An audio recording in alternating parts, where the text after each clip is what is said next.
बुध हुए वक्री।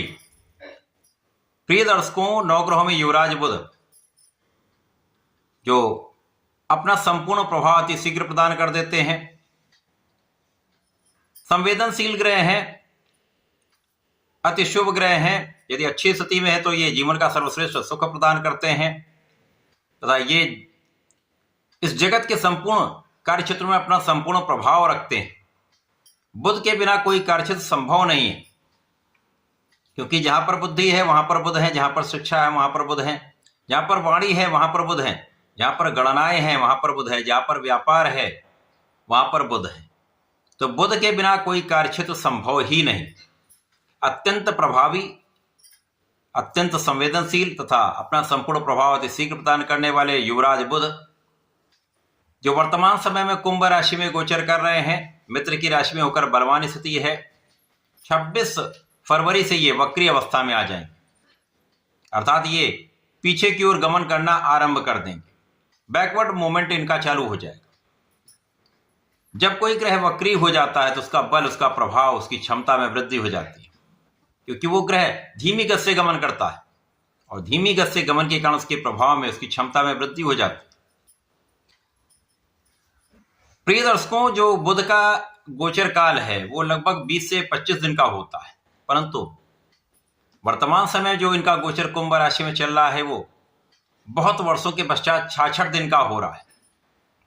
और इनका वक्री काल भी 26 फरवरी से आरंभ होकर 21 मार्च तक चलने वाला है। 23 दिन का इनका ये वक्री काल है। तो इन 23 दिनों में बुध कुछ विशिष्ट करने वाले, ये जो संयोजन बनने वाला है कुछ विशिष्टता देने वाला है, कुछ बड़ा करने वाला है। जय श्री गणेश। नमस्कार, मैं आचार्य संजय द्विवेदी। मेरे समस्त प्रबुद्ध दर्शकों का मेरे चैनल पर हार्दिक स्वागत है। प्रिय दर्शकों, आज मैं वक्री बुध के प्रभाव को लेकर आपके सम्मुख उपस्थित हूं। वक्री बुध के इस गोचर का कर्क राशि के जातकों पर किस प्रकार का प्रभाव प्राप्त होगा, किन भावों को ये प्रभावित करेंगे, बल देंगे, लाभ देंगे, अच्छे परिणामों की प्राप्ति कराएंगे, अथवा कहीं पर समस्या आ सकती है या अवरोध है तो उसका क्या निराकरण, संपूर्ण विश्लेषण मैं पूर्ण तरीके के साथ करने जा रहा हूं। प्रिय दर्शकों, इस राशिफल को आप अपने लग्न तथा राशि दोनों के अनुसार देख सकते हैं। कर्क राशि चंद्रमा की राशि है। चंद्रमा और बुध का मित्रवत भाव नहीं। वर्तमान समय में बुध का गोचर अष्टम भाव में चल रहा है। अब अष्टम भाव जो है वो त्रिक भाव है, जहां पर समस्त ग्रहों का प्रभाव निर्बल होता है और बुध सेंसिटिव प्लेनेट है। निश्चित रूप से इनका कार्यकत्व तो यहां पर निर्बल होगा तथा जिन भाव के स्वामी बुध हैं उन भाव में निर्बलता आएगी। अब कर्क राशि के लिए द्वादश भाव के स्वामी था, पराक्रम के स्वामी है, वह भाव के स्वामी था पराक्रमेश का गोचर अष्टम भाव में। कुछ निर्बल तो अवश्य होने वाला है, परंतु बुध यहां पर विपरीत राजयोग में भी होंगे, जिसके कारण कुछ विशिष्टता भी प्राप्त होगी तथा आकस्मिकता के कारक राहु के साथ इनका गोचर चल रहा है। साथ में बुध शुक्र के साथ भी होंगे, मंगल भी होंगे, सूर्य भी होंगे। इस वक्री काल में इन समस्त ग्रहों के साथ इनका युति प्रभाव प्राप्त हो रहा है।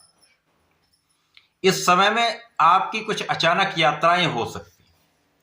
इस समय में जो आपकी यात्राएं हो सकती हैं उनमें आपको कुछ बड़ा लाभ भी हो सकता है।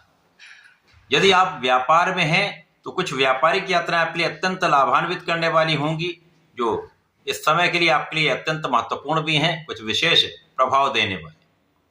यद्यपि इस समय में कुछ व्यय हो सकता है, परंतु ये आध्यात्मिक व्यय भी हो सकता है।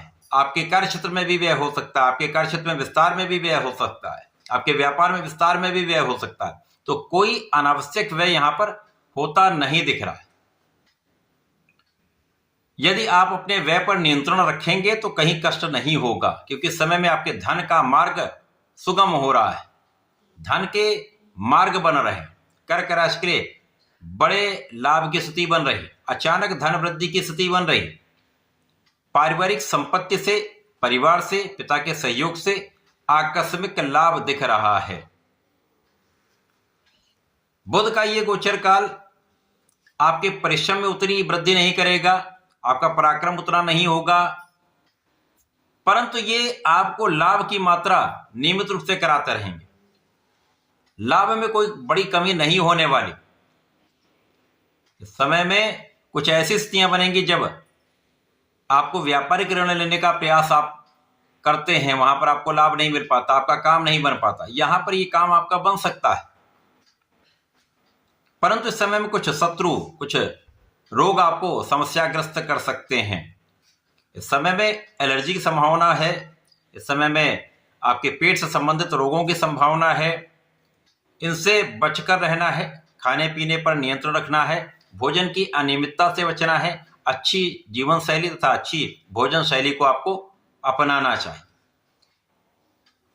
इस समय यदि आप स्वस्थ जीवन शैली अडॉप्ट करते हो तो समस्याएं कम होंगी। इस समय आपका विशेष ज्ञान प्रबल होगा, इस समय आपका आध्यात्मिक ज्ञान प्रबल होगा।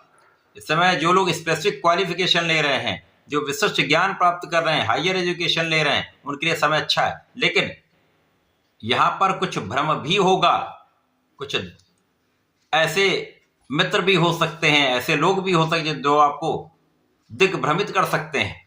क्योंकि जब गोचर में राहु के साथ अत्यधिक निकट भाव में बुध पहुंचेंगे तो ये अवश्य होता है कि आपको कुछ भ्रम हो जाए, आप सही निर्णय ना ले पाए, आपकी वाणी कठोर हो जाए। वाणी का दूषित प्रभाव आपको आपके कार्य क्षेत्र में कुछ समस्या दे सकता है, आपके परिवार में कुछ समस्या दे सकता है। यदि वाणी के क्षेत्र में कार्य करते तो यहां पर आपको बहुत सजग रहना होगा। यदि आप कला क्षेत्र में हैं तो आपको अवसरों की वृद्धि तो निश्चित रूप से होगी, बड़े बड़े अवसर आपको अतिशीघ्र प्राप्त हो सकते हैं। लेकिन यहां पर भी आपको बहुत नियंत्रित, बहुत संयमित तथा सही निर्णय लेना होगा। यदि आप सही निर्णय लेंगे तो लाभ अच्छा होगा, यदि निर्णय गलत हो गया तो हानि भी हो सकती है।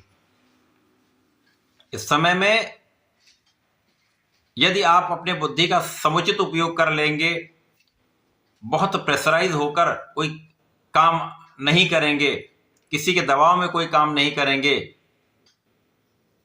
विपरीत परिस्थितियों में भी यह समय आपको लाभ दे जाएगा। क्योंकि ऐसी स्थिति बन रही है कि यहां पर यदि आप सोच विचार करके काम करें, कितनी भी परिस्थितियां आपके विपरीत स्थिति में हों तो कहीं न कहीं से आपको निकलने का मार्ग मिल जाएगा, लाभ प्राप्त करने का मार्ग मिल जाएगा, या समस्याओं का निराकरण अवश्य हो जाएगा। केवल इस समय में आपको क्रोध से या जल्दीबाजी निर्णय करने से आपको बचना होगा, क्योंकि वक्री बुध का प्रभाव है। इस समय में पार्टनरशिप में आपको लाभ दे सकता है, जीवन साथी के साथ पहले से अधिक सामंजस्य अच्छा कर सकता है, नए अनुबंध प्राप्त कराने में आपको लाभ दे सकता है।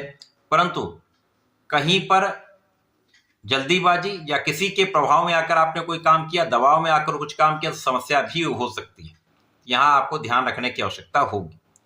इस समय को अनुकूल बनाने के लिए आपको नित्य भगवान गणपति की आराधना करनी चाहिए। ओम गंगणपतये नमः का नित्य जप करें, भगवान भोलेनाथ पर जलार्चन करें।